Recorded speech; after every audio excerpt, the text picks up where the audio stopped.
Erokamano ne Nyasachwa motimo ng'wono e thuolo miluongo ni kawuono. Walam Nyasaye ka wachako program ma kawuono e nying Yesu Kristo. Uro maler Nyasach polo gi piny, Nyasach Ibrahim, Isaka gi Jakobo. Rabi wachni ngima long'o kendo tiyo. Arwaki Nyasachwa kum teko mar maler.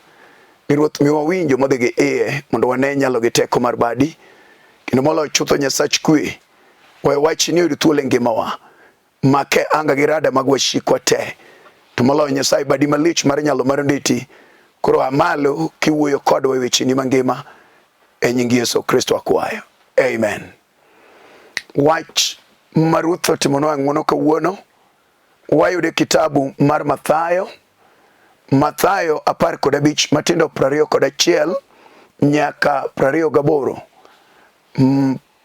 Somo maro ma kawuono biro somo e kitabu mar Mathayo.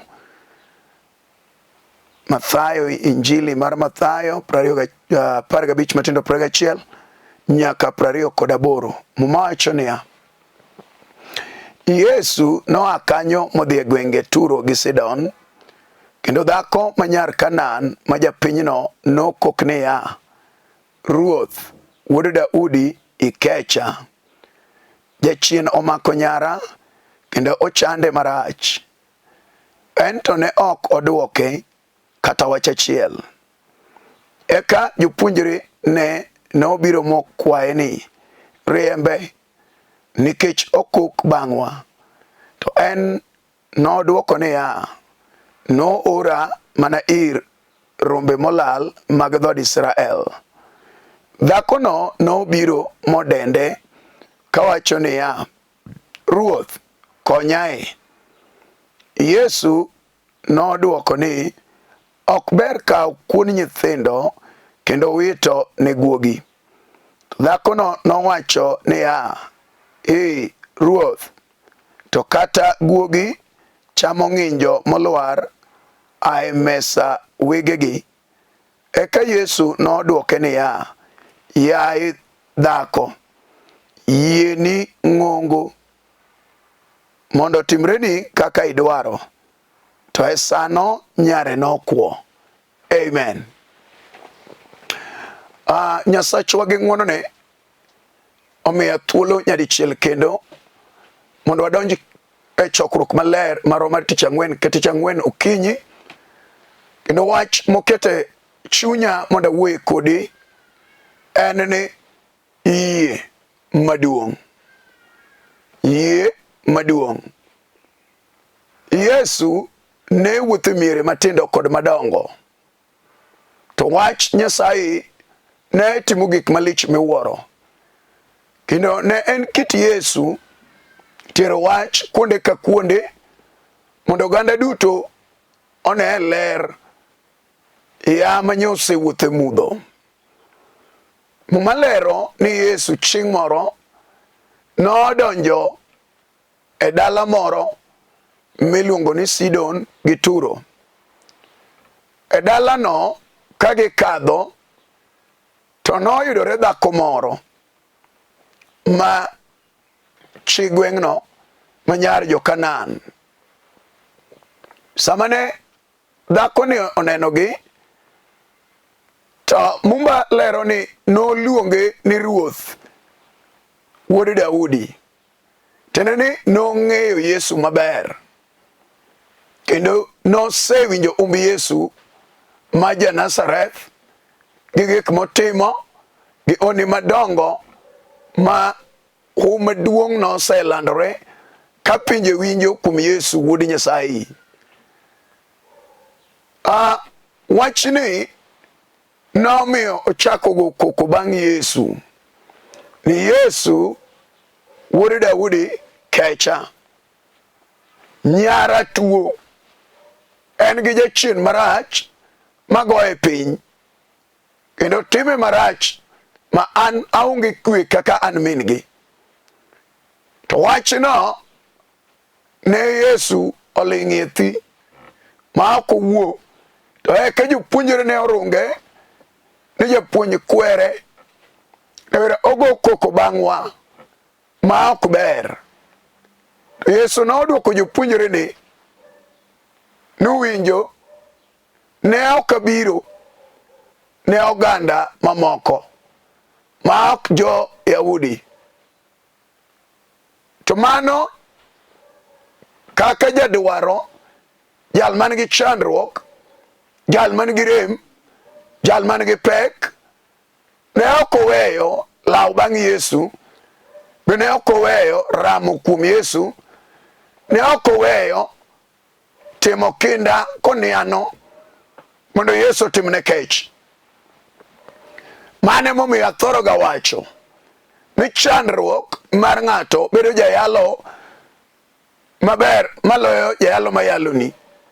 Chandruogi bedo ni jayalo tinane obiro siemoni ni to ere kaka inyalo wuok e chandruogno, ere kama inyalo yude resruok madikelni kwe, ewera pek gi weche miradogo nikech chandruogno ok mi kwe. En wach ma samoro tami e nindo, en wach manyalo tami timo yoregi kata shughuli ma in go, en wach mamiyi wich kuot mochamo mor mar chunyi. To mae wach mane chando dhakoni. To kaluwore gi weche manosewinjo gi uma mar Yesu ja-Nazareth, ne ok obaro achich kata cham, to ne ochomo Yesu tir. Sama ne ochomo Yesu ni, Yesu ja-Nazareth kong'iye to wachone maber ni dhako, haleluya, dhako nowacho ni Yesu kecha, Yesu kecha. Yesu wachone ni winjo, dhako, ok ber kaw chiemb nyithindo miyo guogi.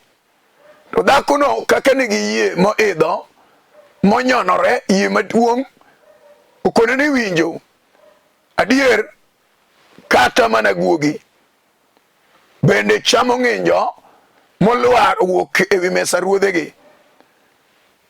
Tiende ni dhako ni ne en chi Kanaan, nyar Kanaan, chi oganda mamoko mikwano kaka jo-Yunani ma ok jo-Israel yie, nyithind od yie, nyikwa Ibrahim makatera, joka Jakobo, joma Nyasaye notimo gore singruok. Wan gi wach gi yie monyonore manyalo mienore kata nyalo nwalore kata nyalo ramo e tiend Ruoth, makara gima ne ok opangni nyalo timore ni nikech irwako yie kendo iramo e nyim gima idwaro. To mae wach ma Nyasaye oloso tinende ni mondo adier wayude yie mang'ongo ma dichuo moro kata dhako moro nyalo muomorego e nyim jasike, nyalo muomorego e nyim lweny morome, nyalo muomorego e nyim wach machande, nyalo muomorego e nyim lweny mogoyo odiechieng' gotieno, nyalo ago piny kochomo Nyasaye tir e nyim wach mogorene mapek adier ka ok oramo kuom Nyasaye, to kuma doyude resruok kata gima ologo wachno onge. Miyo Yesu nowuoyo kuom yie mang'ongo. Neno dhako mapok noyalne, e oganda mamokogo pok nowinjo injili, kata kamano chandruok noyalone ma gino rome mogik e ng'ute, gino kayone kama ok onyal yudo resruok kamoro amora. To wachno nodhire mondo dwar resruok kuom jal mane nyalo gole e chandruoge, kendo mane nyalo miye kwe mar chuny, mane nyalo miye geno mane onyalo geno. En yie maduong'. Paulo Kalbat karo malero idho ndiko e kitabu mar Jo-Ibrania 11 wacho ni yie en ang'o. Yie en bedo gadiera maonge kiawa ni gimoro amora mwageno wabiro yudo. Yie en bedo gadiera. Dhako ni nobedo gadiera bang' kosewinjo nend Yesu ja-Nazareth ni Yesu osetimo madongo e thurgi kanyo, Yesu osetimo madongo e gwenge mag Jerusalem, Yesu osetimo madongo e gwenge mag Jeriko, Yesu osetimo e piny Kanaan weche madongo, Yesu osetimo e piny Galili dala Kana, Yesu osetimo gik madongo e gwenge nyaka ma Kapernaum. Yesu oselocho ne chuo kod mon. Yesu osechango joma tuo. Yesu miwuoyo kuome no osegonyo joma Satan sando. Yesu no osedhi nyaka Bethania motime gik madongo. Yesu no oselocho ne ji nyaka dala Jairo ma umo lak kuonde ka kuonde ni nitie ng'ato e dala Jerusalem ka Bethlehem Juda miluongo ni Yesu wuod Nyasaye ja Nazareth. Ene monyalo golo ng'ato e weche motamo juoke, weche motamo jothieth gi jomiriere, weche motamo jorieko, weche motamo lakteche, wach modhiero ji ng'eyo. Yesu ja Nazareth onore, jal moa e polo to biro kelo resruok ne koth dhano ma nyikwa Adam ma Jachien no chuo ne koke piny, aeto dagi ni ber ok nyal ber kuome. To Yesu biro gi ng'wono malich miwuoro. Ma dwa ni Nyasaye malich mar ono moketo wachni e chunya, konyong'o chunya mang'eny miwuoro. Ne dier kare ng'ato nyalo rwako yie, to yieno nyalo gole kama entie.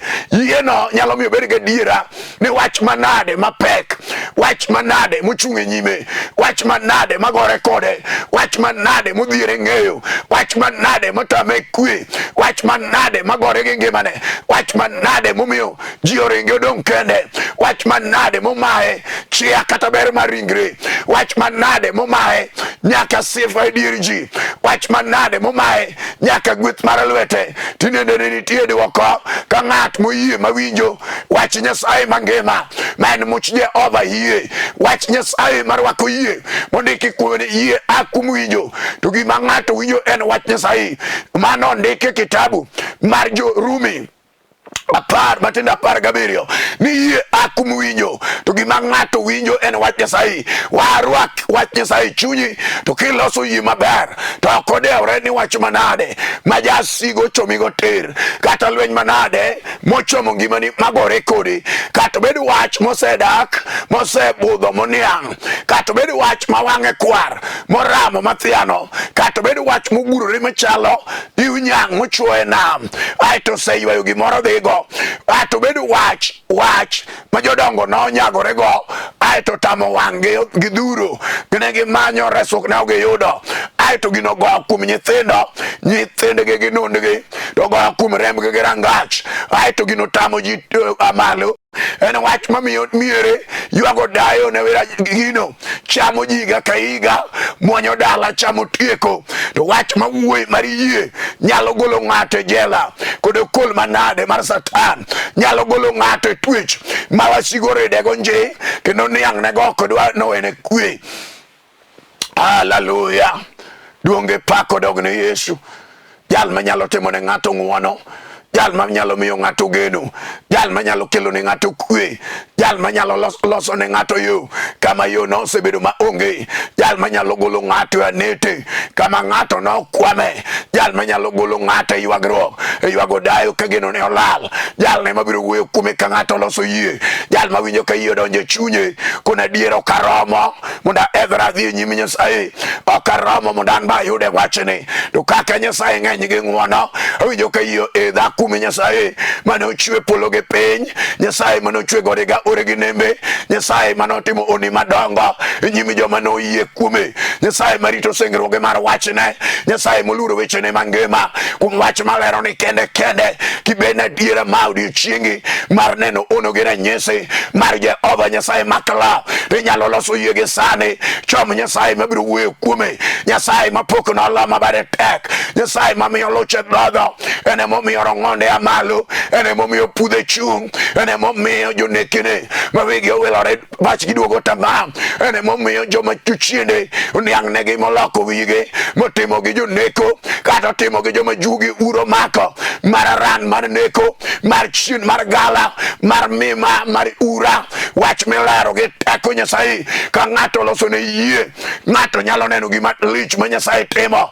Dhako ni Mumba lero nyare mane tuo, to kaka ojanyuol omero jal mamuocho kayo, winjo ka chunye lit koneno gima timore kuom nyare, kaka Jachien ndule piny, kaka jochiende rie, kako gino kete ogolo odhuko lawe dhoge, kaka gino kete kogoye piny, ma samoro kata kolare e lepe, kaka gino time e dier ji, en gima tamo min gi wuotho kode, ok nyal dhi kode kamoro, ogima ane gi piny moniang', ogima ochamo kwe e chunygi, ogima samoro se nado pesa, ose magi ber mar kwe, mar gweth mar dongo, to wach no thiane rangach, wach morame dhodgi, wach machiwo ji nindo tieno, sama gino tuk pa Jachien, gweyo ka Ruoth madwaro lweny mowuok e pap, chalo gima piny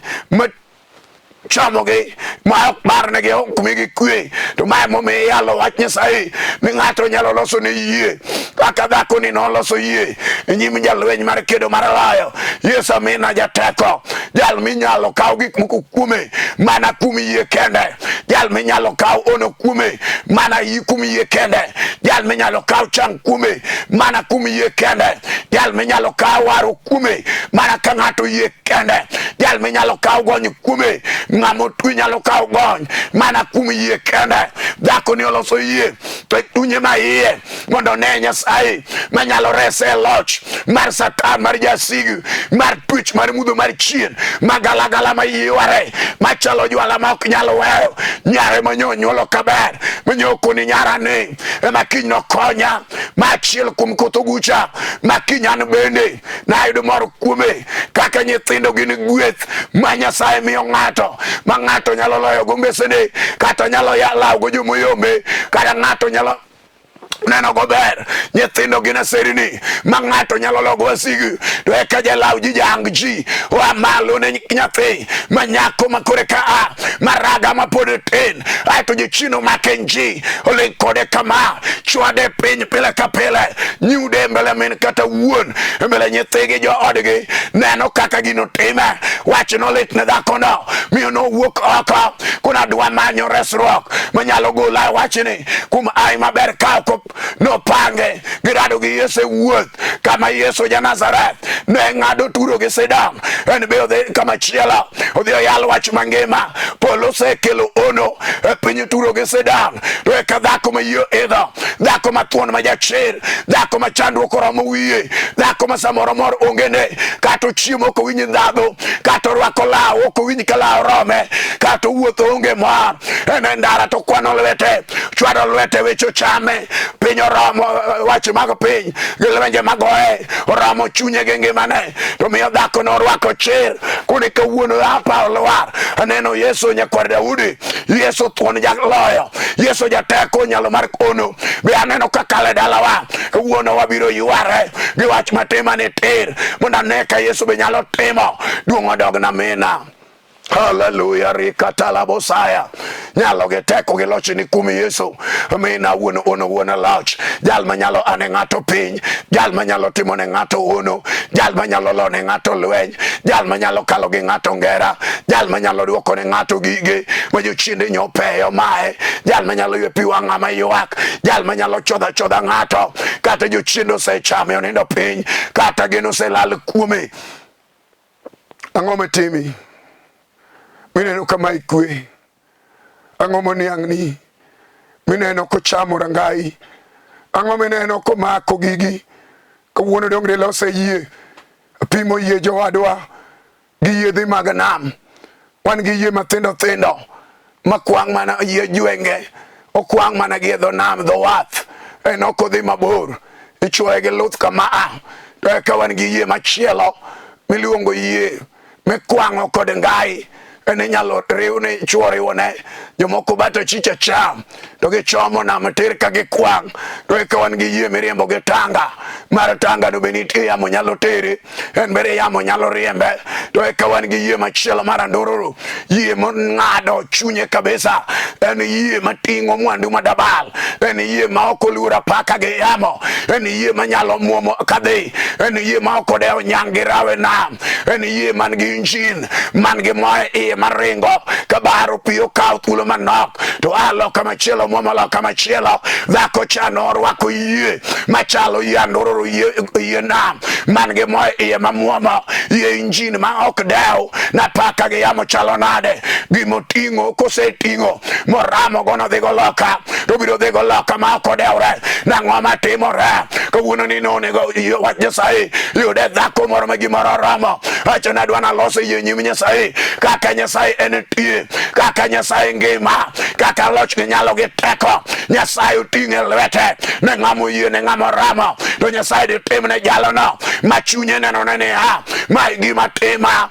mai gima niang'na mai gima chama mai gima thianona mai gima maya mor mai gima miyo denda dhi mai gima miyo denda onge nyaka moringra denda obarore denda otuo denda ongang denda okang ringra dhia choge madong mai wach manyalo wuoye kodi makato bede chira machamo ng'ato moniang'ne mayadhe otamore kato bede muma moro manogo marangach magalagala mane ji ogoye weche moko ka ji laro gik moko mar remo marangach wach milero mar yie ka ng'ato chalo gi yandororo mar nam yie mar injin machomo wach mochome ka kodhi achich kada cham wan gi Nyasaye ma ono madwaro ng'ama loso yie na yie ne Nyasaye nitie ayie ni gimoro amora mageno yudo kuom Nyasaye no Nyasaye nyalo timona to Nyasaye tima akodeur na ng'o kato bende ndulme momako nyathi kara kijana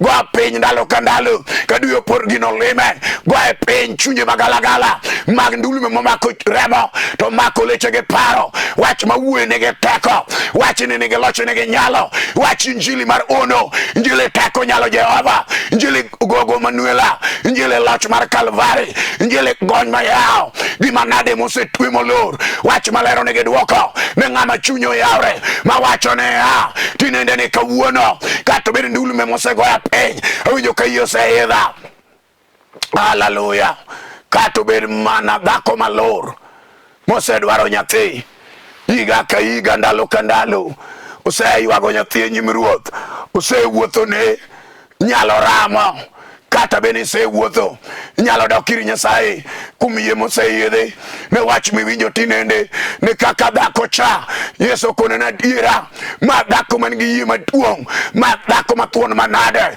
ma dhako moramo manade ma dhako mageno ne lich manade gone Ruodh no niero kamano nyalo chomo Nyasaye Nyasaye machwe nyithinde imon Nyasaye mamiyo loche mor Nyasaye manyalo kelo ne lur geno Nyasaye manyalo yawo yore molor mag nyuol ma Jachien oloro Nyasaye manyalo mako chunje magalagala malemo loche makelna ge nyithindo gotieno chunje magalagala magra riuge segete maguro i ng'ato machamo i ng'ato chunje mag thunde magalagala malago ng'ato gotieno maglek magalagala maricho mamiyo ok onyal neno ber miyo ok onyal neno kwe miyo ok onyal neno dongo wach malero ni dwaro dhako mosebede keny mayanyo ramo miyanyo dhako mageno ne olal dhako manyinge norume gweng dhako maonge gima ber monyalo neno nyalo luonge men mura men paka nyalo luonge min guok kamano nera gimokelo mineno onge wach malero mar nyalo mar ono mar anyesi chweyo nyathi e dhako ma Jachien odagi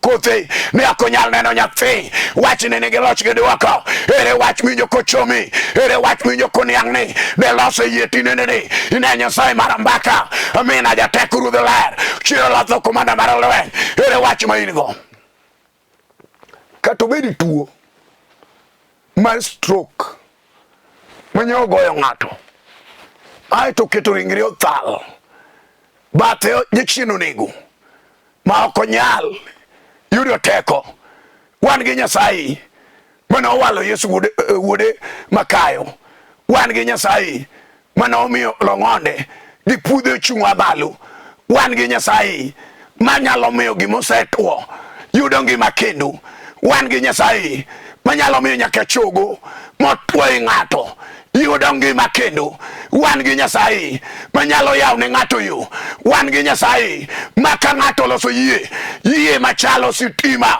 marieny kamoro amora yie man gi teko aye yie mar koroboi mar taya mar nyangile aye yie mar safari lamp mar taya mamenyo kama chiegni aye yie mar oktima mamenyo mana luora uwe yie mang'ong'o machalo waya mar sitima maka ng'ato se donje to tero mach kumidware to biro liel kamoro amora biro dhiro injin madongo dongo mane yie mawuoye mako donje chuny ng'ato mako donje chuny dichwo kato bed gimodhe gi iye kato bed mana tuo kansa kato bed tuo paro kato bed tuo chuny, kata bet tuo ringruok, kata bet keny mowuore, ma dhako ringo dhi yore, odaro we dier ode, odaro dhi pango wach mawuoyene gwer wiye manodagi mag pat wiye mag wagugini makne ne ok dwar keny to waramo ne nyako moro kata oramo ne wuod wegi moro wach malero gokinyi nige teko nige loch ne ng'amo seloso yie akodewre nini ang'o akodewre nang'o matimi akodewre nang'o momaki kata bed mana ura mar kongo mar mer motamo ng'ate tich wach malero gi sani kirwake yie kata beni wuotho gi karatese yudo tich otamore beru pei wuotho go ise timo application kunde ka kunde kata kamano tich otamore wach malero en rayaw ene mokelo gima onge betie en yie ma ng'ato yiego nadwaro gimoro kuom Ruoth mane yie maseting'o ne ng'ama chunyo yawre luonge ono jatako. Hallelujah. Mane yie mar injili ki yie ke chunyo yawre lam kodi Nyasaye wira Nyasaye mar nyalo mar kedo mar ndete wuro mano baro nam jal mano me batime katime oneno jal mano golo la sare leel en kende man ge teko mar chiro gi mosafa kata no famolal wach malero ke yuse ide ibiro neno teko ne kata ber gi mano lor ga juke ge jobelo ke yuse ide ge sane Yesu timoni ono kata idwaro dhi katedo shindo tamore ni olorone rwaka yie mar Yesu jaler mar Kalvari lam kodi Nyasaye kiye rie badi tibe gi sane kata ke yare go chonge Yesu ja Nazareth ne ge teko chala ge dhako me yo idone Yesu kone ni winjo Yesu ja Nazareth o wacho ni winjo dhako ki wacho ni kata gugi chamo nginyo molore mesa jotendege ruodhi gi chamo nginyo molore mesa ge kae gino mondo timreni in be gino mondo timreni gi sane gime dwaro mondo timre nyinge Yesu gime dwaro mondo timre nyinge Yesu ja Nazareth onge gima tamo Yesu teko lam kodi Nyasaye kiye asepaki asedhiali kumse timone jal ma yiyo idhoni kumse chango jal matuoni kumse gonyo jal mutweni kumse locho ne jama jal magino ne olal kumse yaw yore ne jal mayore gi olor kumse gonyo nyako ni mondo tedi kumse miyo joma onge tich jada kumse chango ot manyo tuo kumse kecho keny mokethore Nyasaye kumse keto geno ne joma geno gi nyoselal yude nyalo ge teko Nyasaye kumwachini mangima ikech jogi Nyasaye ichang pinyo mar Kenya ichang jogi moleo iwal jotich ni Nyasaye igwedho injili mar wachini ngima jogi migene ng'wono kod kech kadunge pak dokni e nying loch mar Yesu Kristo. Amen. Nyasacho mondo gwedhi kendo tingi malo an ma wuyo kodi an Pastor ALFRED ODOYO Nyasaye gi ng'wono ne otimo jatichne ayalo wach Nyasaye piny Kibera kamoro ni Karanja kanyo mantie Karanja Road ka in gi dwaro wach moro madikonyie kata de dwaro mondo walam kodi Nyasaye e wach manade machunye dwaro ka thuolo namba nitie 0723396805 kata namba mar Airtel en 0101396805 kakondike bo TV kanyo Nyasaye gwedhna kikaw namba no mondo watudre mondo wamed yudo thuolo mar wuoyo malach wach manade machunye de dwar e thuolo ni agone Ruoth erokamano awuok e kanisa mar God's Divine Word Ministries kanye mo nitie branches nitie piny Kibera kama wachono nitie piny Dandora nitie piny Makongeni Jogorod nitie branch piny Kisumu Kasagam piny Kanokobura Kabonyo gi Nyakach gi Ringa bende piny Kakelo Nyasaye manyalo gik moko duto ka chunyi yier mondo ichokre kod warwaki Nyasaye mondo gwedhnau kendo Nyasaye mondo lochnu kendo Nyasachwa mondo kechwa kalamo ne wadwa Jojo Beri gi nyaminwa Evelyn Adhiambo mawito min gi Nyasaye mondo migi kwe mar chuny e piny Dandora Nyasaye mondo tingi malo walam Nyasaye nikech adier Nyasaye kende manyalo kechwa gini en marwa mar jaluo Nyasaye ogwedh TV mar Lolwe TV e nying Yesu Kristo. Amen. Shalom. Olimo ya wendona